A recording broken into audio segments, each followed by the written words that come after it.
Hey creatives, I'm C. Jordan Blacara, and welcome to the Whispering Worth to the World podcast. I'm a master certified life and artist coach who specializes in working with creatives.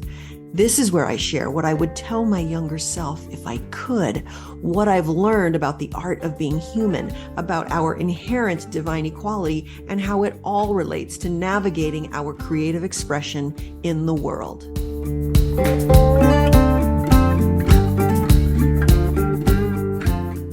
Beautiful at last, looking good versus feeling good.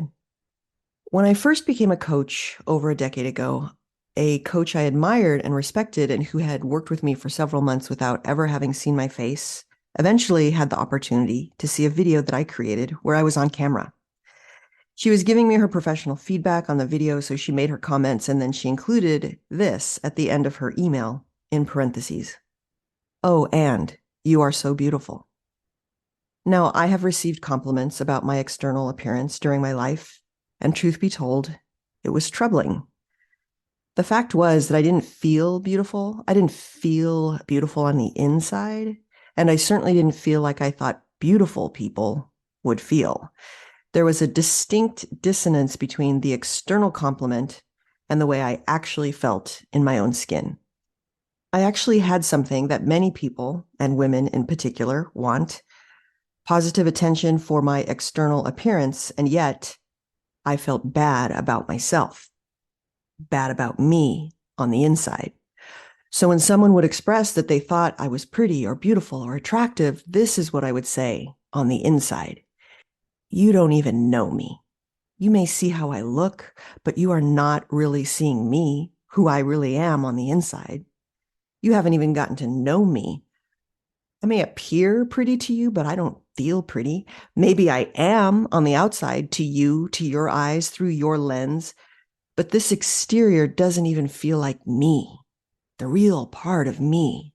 I can't even take credit for this quote unquote beauty that you see. I did nothing for it. It's genetic happenstance, the result of the combination of my particular mother and father.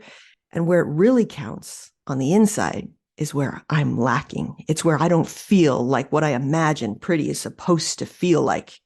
It's where, in fact, I quite often feel ugly feelings.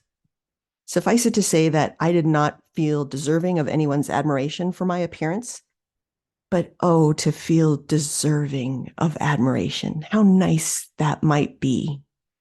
When I would receive compliments, they were ongoing reminders of the discrepancy between what others thought about my exterior and what I thought and felt within my interior, especially because in this society, external beauty is so revered. In our society, we are invited to believe that how someone appears on the outside is how they feel on the inside. Pretty on the outside equals pretty feelings on the inside. Appearing confident on the outside means that person must feel confident on the inside.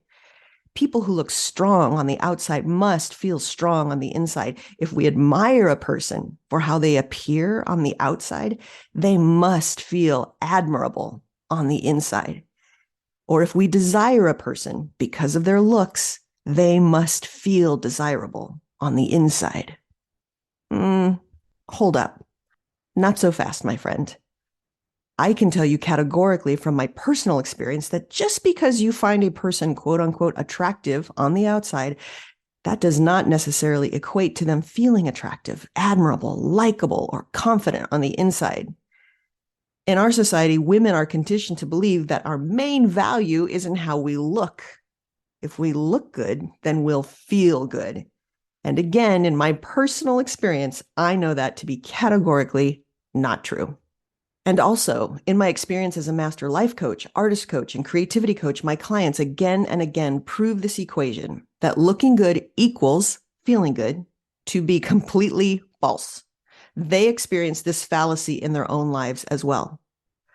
You might be a person who is so talented or so smart, so creative, so athletically or artistically gifted. Maybe you received perfect pitch or a 4-octave vocal range or the ability to draw what you see relatively effortlessly or paint gorgeous masterpieces. That talent, skill, or gift might be quite impressive to many people you meet. They may shower you with compliments or adulation, but you might know, like I do, that what things look like to other people on the outside quite often does not match what's happening on the inside of you. Case in point, suicide.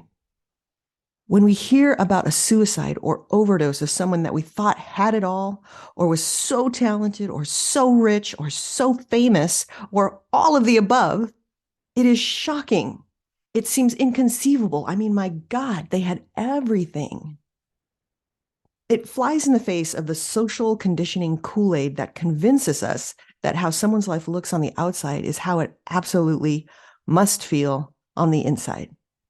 Just think of Anthony Bourdain, Kate Spade, Whitney Houston, Philip Seymour Hoffman, Kurt Cobain, River Phoenix, Jimi Hendrix, Janis Joplin, or Marilyn Monroe.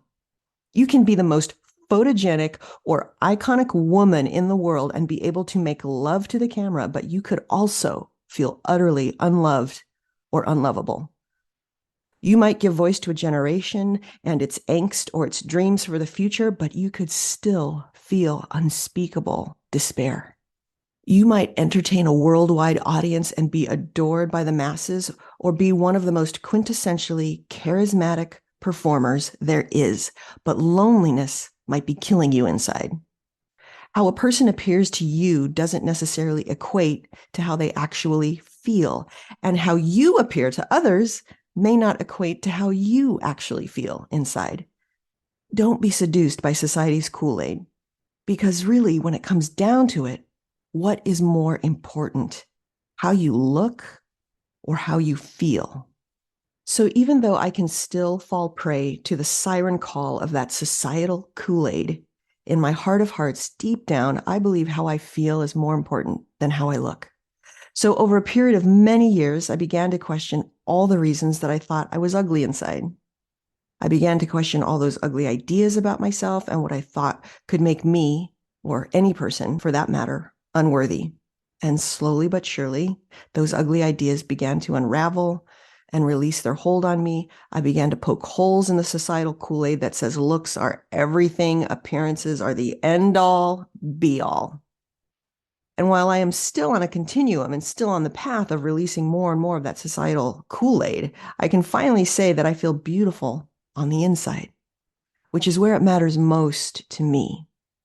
I finally feel beautiful feelings on the inside because I believe beautiful things on the inside, like this. I don't need to worry about being less than others or strive to be better than others because we are all inherently equal. I am enough as everyone is. I was born worthy as everyone is. Everyone is doing the best that they can, given the consciousness they have in any given moment. It feels awesome to me to give others the benefit of the doubt, so I do so often. Everyone has a right to their own point of view, as do I. No one is wrong for what they think or feel, just like me. When I feel a negative emotion like humiliation, shame, or embarrassment, it is not because I am humiliating, shameful, or embarrassing. It just means that I am feeling that emotion. My emotions do not define me or anyone else for that matter. I always have a choice in how I respond to what life brings me. So I do my best to make choices that feel good to me, given the consciousness I have in any given moment. Do you see? Or rather, do you feel what I'm talking about? Can you feel it just a little bit? Fewer ugly beliefs creating fewer ugly feelings, more beautiful beliefs creating more beautiful feelings that create a more beautiful internal experience. And those beliefs have absolutely nothing to do with looks or appearances or what the size of my body is or how well I can sing or act or dance or coach or create, and everything to do with a truly beautiful internal experience of being alive. Most people, including me, still sometimes try to look good on the outside in some way via appearance or achievement or some characteristic that can be measured and ranked. We try to look good to other people, and that societal Kool-Aid makes us believe that if we can look good to others, then we can feel good inside. But looks are so deceiving. Looking good is looking good, period. That is all. And side note, not everyone agrees on what looks good or is pretty or beautiful or strong, desirable or admirable. So looking good to someone else is one thing, but it in no way guarantees that you will feel good on the inside because of it. And there is no guarantee that that feeling, should you feel good, will last in any meaningful way. Here's what I believe. Feeling good inside myself, regardless of any external compliments or admiration I may or may not receive, eclipses looking good. Feeling good inside is what I want more of. Feeling beautiful feelings of sufficiency and equality to all beings is something we can carry with us on the inside as we walk in this world. It can sustain us like no amount of praise or compliments from others can. Yes, life will still bring its ups and downs, but I can choose to create less ugly inside of me by directing my own mind, feeling self-compassion and compassion for others, feeling whole, valuing myself and how I feel. That's what's important to me. I have found that feeling connected to others, feeling loving, kind-hearted, and wholehearted is really what I'm after. Brene Brown says, wholehearted living is about engaging in our lives from a place of worthiness. It means cultivating the courage, compassion, and connection to wake up in the morning and think, no matter what gets done and how much is left undone, I am enough. That is internal beauty. And feeling that internal beautiful state is true beauty to me. May we all feel beautiful at last. Hey creatives, want to learn more? Go to www.createanyway.today/about.